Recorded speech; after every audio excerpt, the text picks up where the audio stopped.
जय श्री कृष्ण। भगवान कृष्ण गीता के दूसरे अध्याय में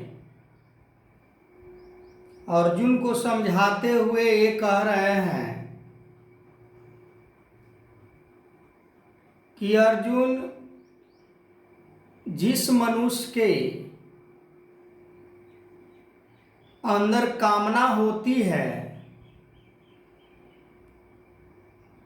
उसका मन कभी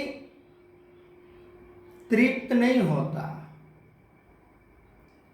उसका मन कभी खुश नहीं होता, क्योंकि कामना नाशवान संसार के वस्तुओं का उसके मन के अंदर इतना बड़ा विस्तार हो जाता है कि चाहे कितना भी कुछ उसके पास प्राप्त हो जाए, पर कामना घटने का नाम नहीं लेता। जब कामना नहीं घटती, कामना को त्याग नहीं करते, तो जाहिर सी बात है, स्वाभाविक है कि उसके मन में अहंकार उत्पन्न होता है। अब यह अहंकार किसी भी चीज का हो सकता है। उसके मन में राजा होने का भी अहंकार हो सकता है, उसके मन में ज्ञानी होने का भी अहंकार हो सकता है, उसके मन में धन वैभव का भी अहंकार हो सकता है, उसके मन में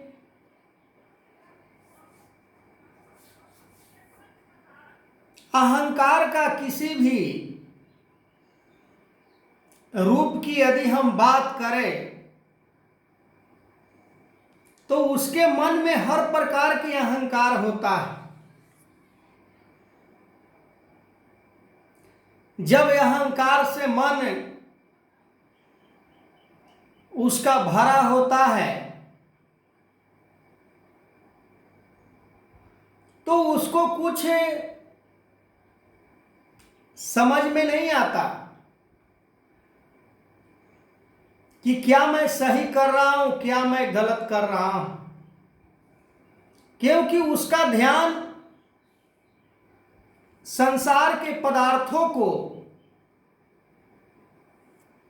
और बढ़ाने के ऊपर होता है। पर परमात्मा को प्राप्ति के लिए ये सभी चीज बहुत बड़ा एक दीवार है, एक पर्वत के समान, एक चट्टान के समान ये रास्ते का रुकावट है। पर हम इसी को महत्व देते हैं अपने जीवन में कि कामना नहीं रहे तो हमारे पास संसार के भोग विलास कैसे प्राप्त होगा, सुख सुविधा उपलब्ध कैसे होगा। पर भगवान कृष्ण अर्जुन को कहते हैं कि कामना से यदि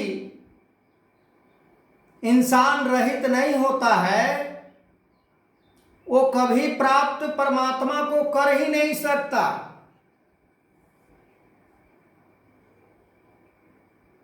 परमात्मा उसी को प्राप्त होते हैं जो कामना से रहित हो जाता है, इच्छाओं से रहित हो जाता है, अहंकार से रहित हो जाता है, स्वार्थ से रहित हो जाता है। स्वार्थ कि यदि हम बात करें, जब गुरु के समक्ष हम किसी भाव को लेकर जाते हैं कि हमें ये प्राप्त हो जाए, तो गुरु की शुक्रिया, हमें मान प्राप्त हो जाए तो गुरु की शुक्रिया, हमें वैभव प्राप्त हो जाए तो गुरु की शुक्रिया, यहां तक कि हमें संत महापुरुषों के बीच में बोलने का शुभ अवसर प्राप्त हो जाए तो भी गुरु का शुक्रिया, क्योंकि हमारा वहां वाहवाही होती है, हमारा वहां यश होता है।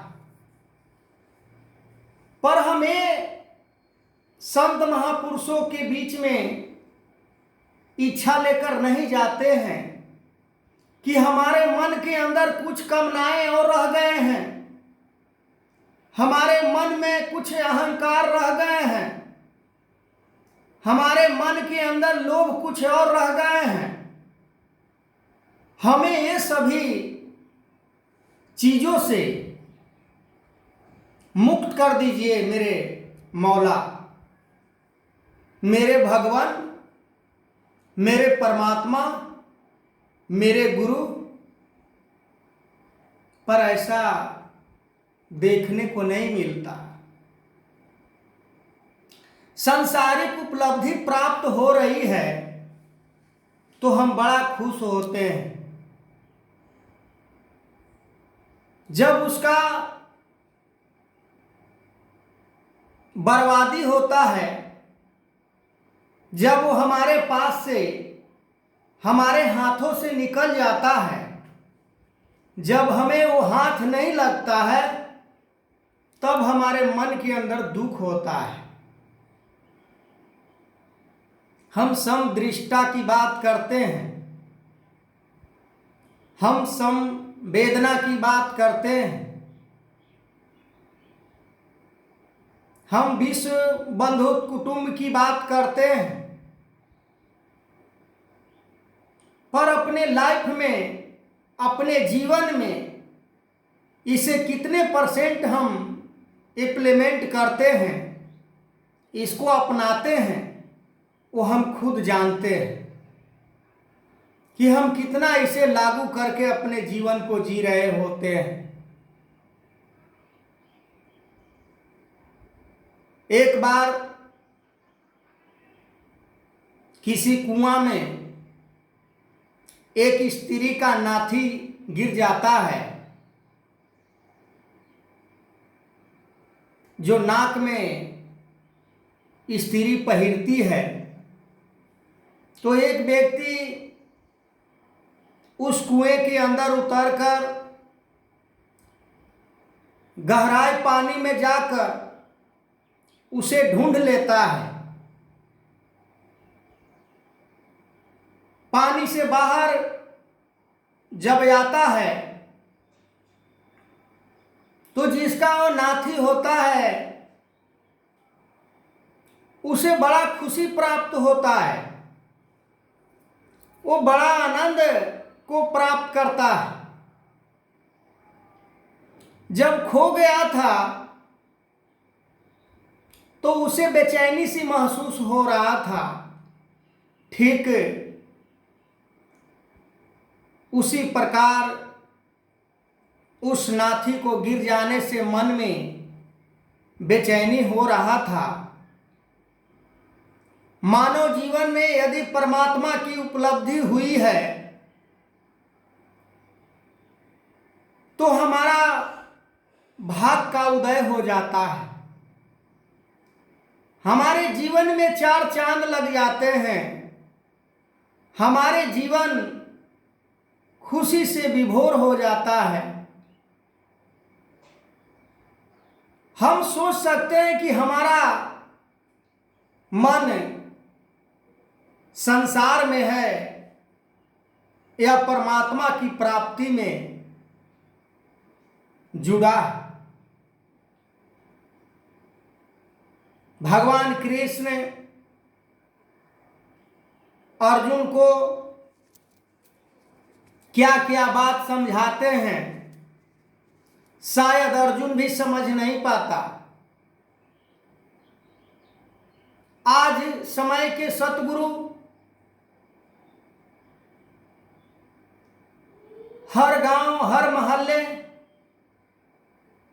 हर कस्बे, हर राज्य, हर प्रांत, देश विदेशों में जाकर इसी बात को समझाने का प्रयास कर रहे हैं कि चल उठ मुसाफिर भोर भयाए, अब रैन कहाँ जो सोवत है, सोवत है जो खोवत है, जागत है सो पावत है। मानव जीवन जगने का अवसर प्राप्त हुआ है। जगने का मतलब ये नहीं कि संसार को ही हम प्राप्त करते रहें, संसार के भोग विलास वासनाओं में लिप्त होकर हम अपने जीवन में ऐश्वर्य आराम का जीवन जीते रहें। तो आगे मैं इस वीडियो को कंटिन्यू करूंगा। तब तक के लिए जय श्री कृष्ण।